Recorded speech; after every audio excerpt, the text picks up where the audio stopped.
Salut à tous, c'est Pang de la chaîne, bienvenue sur cette vidéo qui aujourd'hui va conclure le mois de tests que je vous avais proposé sur une suggestion, donc un grand classique de l'auto-hypnose, du travail au quotidien, du self-talk, qu'on peut retrouver aussi en psychologie positive, et en l'occurrence donc la suggestion qui était je fais de mon mieux sur qu'importe l'activité que je fais, jusqu'à ma mort. Et globalement, pas grand-chose. Pas grand-chose d'intéressant. Au fur et à mesure, ça me rappelait vraiment ce que je fais déjà en parallèle avec d'autres types de suggestions depuis très longtemps, depuis que j'avais lu à l'époque Joseph Murphy, où il expliquait que pour que le subconscient s'imprègne, il est utile de répéter constamment la suggestion, quitte à certains moments ne plus avoir d'intention autre que cette répétition pour que ça puisse rentrer dans la porosité du subconscient. Ça fait quand même quelques années que cette notion-là, j'y crois plus vraiment. C'est toujours chouette de se dire tiens, je vais me focaliser sur une seule chose et je vais voir ce que ça donne, parce que ça revient un petit peu à cette notion de dire attention, votre subconscient, même si on aime à utiliser le mot programme, ne se programme pas forcément. C'est-à-dire que si vous avez répété des tas de fois quelque chose, ça ne veut pas dire que ça sera accepté ou en tout cas validé et mis en action. Ça ne veut pas dire que dans le subconscient, il n'y ait pas quelque chose, un dossier qui dit ok, bon, cette suggestion elle a été répétée des milliers de fois ou elle a été entendue des milliers de fois. On peut voir ça aussi avec l'éducation, combien de fois des parents ont pu répéter des choses ou des professeurs ont pu répéter des choses et que ça n'a jamais eu un retour concret. Ça ne veut pas dire qu'il n'y a pas l'effet régressif Madeleine de Proust où il y a des moments où on va dire ah mais tu te souviens de Madame Machin ou de Monsieur Bidule ou ah tes parents faisaient que de dire ceci, cela et que d'un coup tu as un état qui te dit ah ouais ça me rappelle quelque chose, mais factuellement ça n'apporte pas de changement ou voire même on ne l'a pas du tout appliqué.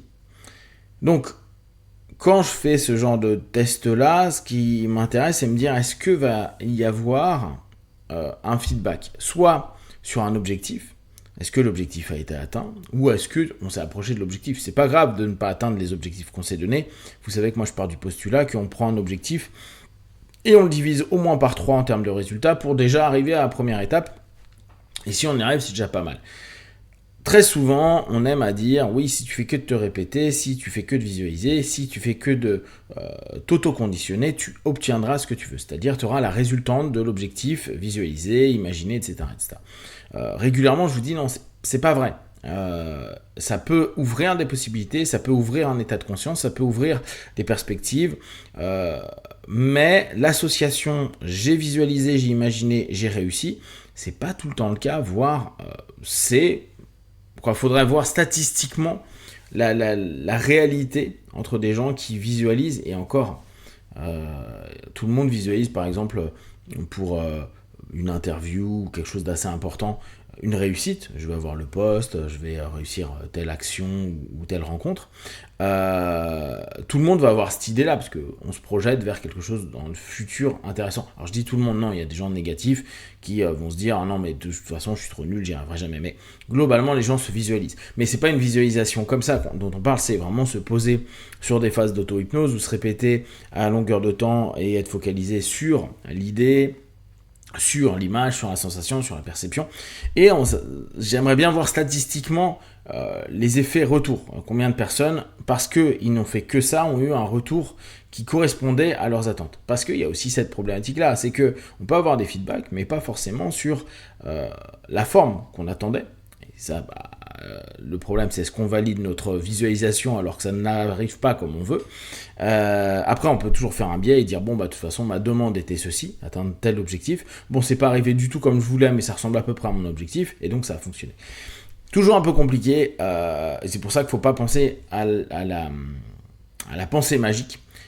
Faut plutôt, à mon avis, dans tous ces travaux d'autosuggestion, d'auto-hypnose, prendre du temps et se dire, ok, est-ce que j'ai un feedback concret? Ça dépend bien sûr de vos objectifs, mais par exemple, j'ai une douleur, ou je veux arrêter de fumer, ou je veux me sentir mieux dans ma peau, par rapport à, je sais pas, quelque chose que j'arrive pas bien à faire. Vous faites vos sessions pendant une semaine, 10 jours, allez, admettons, même un mois, comme je viens de faire sur ce petit test, et vous observez si réellement il y a une avancée. N'hésitez pas à prendre un petit carnet. Si au bout d'une semaine, 10 jours, vous voyez qu'il n'y a vraiment rien, mais rien qui change, c'est que soit la suggestion n'est pas bonne, soit votre transe n'est pas ok, mais là je reviens pas au basique de l'auto-hypnose, transe à peu près somnambulique, ou répétition en continu, hein, c'est deux modèles qui sont un peu différents, mais pourquoi pas. Suggestion, ça se trouve la suggestion n'est pas ok, et je pense que c'est plutôt ça, on n'a pas trouvé la suggestion qui était adaptée, ou on n'a pas l'objectif qui correspond. C'est-à-dire que nous, consciemment, on veut quelque chose, et nous, dans notre ensemble, non, c'est pas vraiment ce qu'on veut, c'est plus un fantasme, un rêve, un délire, un fun, un désir, plutôt qu'un besoin.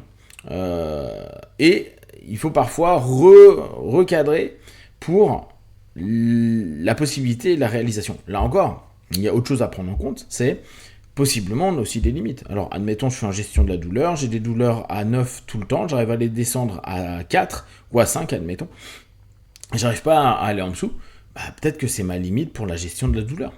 Peut-être qu'avec les mois et les années, je vais réussir à démultiplier ça, me dire, tiens, j'arrive à 4, 5, 4, peut-être 3, mais je dois aussi admettre que c'est pas parce que je me crée de l'autosuggestion que je suis capable de tout, que j'aurai les résultats que je veux, de la forme dont je veux. J'aurai peut-être des avancées, peut-être que mon avancée, c'est 20% d'amélioration, et puis après, je m'améliorerai plus parce que c'est le max que je peux faire au travers de mon travail d'autosuggestion. Peut-être en trouvant d'autres chemins, on va peut-être avec d'autres objectifs connexes, trouver des éléments d'avancée, mais c'est pas dit. Donc, en somme, pour ce test sur le PANC, pour celui-ci, sur une suggestion qui est intéressante, hein, parce que plus je la répétais, plus j'aimais bien vraiment cette notion de faire son mieux, et c'est quelque chose que je me vois beaucoup utiliser maintenant en session ou avec les gens qui m'entourent. Faites au mieux, faites pas forcément au max. Si le max c'est le mieux, tant mieux, mais il y a des moments où tu fais au mieux et ça sera pas ton max parce que à ce moment tu peux pas donner ton max.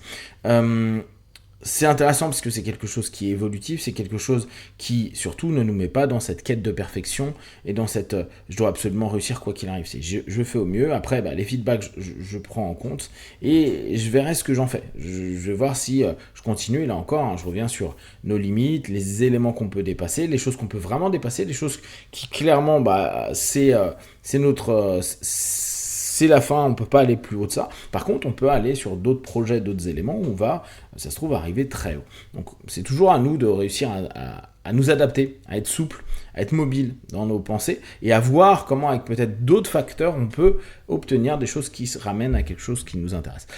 Je vais faire un petit test à partir là de maintenant, on est le 19 février, donc 19-20. Pendant un petit mois, je vais partir ce coup-ci pendant un mois en hyper-empéria. Je commence par un mois, on verra ce que ça donne. Comme je l'avais fait avec un mois en transsomnambulique. Processus très simple, c'est vraiment cette notion ascendante et conscience élargie entre guillemets corporelle beaucoup. C'est-à-dire que je veux pas que ce soit simplement une notion psychique d'élévation, mais vraiment une sensation de s'étendre, de ressentir plus s'étendre, hein, rien de mystique, hein, avoir plus de notions de sensation de tout ce qu'il y a d'un point de vue kinesthésique, donc peut-être plus de sensibilité au niveau des sens, ça à voir sur du long terme, et vraiment cette notion d'expansion entre guillemets, là encore n'y voyez rien de mystique ou autre, c'est vraiment cette notion d'intention et de conscientisation par le corps, par les émotions et bien sûr par la pensée, pour voir ce que ça peut donner. Je teste pendant un mois, je vous fais un petit feedback, et puis si vous avez des tests qui vous semblent marrants à faire, je voulais aussi vous faire un petit test après, peut-être sur Point Cosmos pendant un mois pour vous redonner un peu des feedbacks, mais si vous avez des tests que vous aimeriez que je fasse, n'hésitez pas, hein, toujours dans cette notion associée au trans, à l'hypnose, à l'autosuggestion. Si vous avez des questions, des remarques, vous les partagez sur Facebook, YouTube, j'y répondrai le plus rapidement possible. Comme d'habitude, de tout ce que je propose, ne prenez que ce qui est bon et juste pour vous tester, observer, analyser et conclure. Be one, ciao.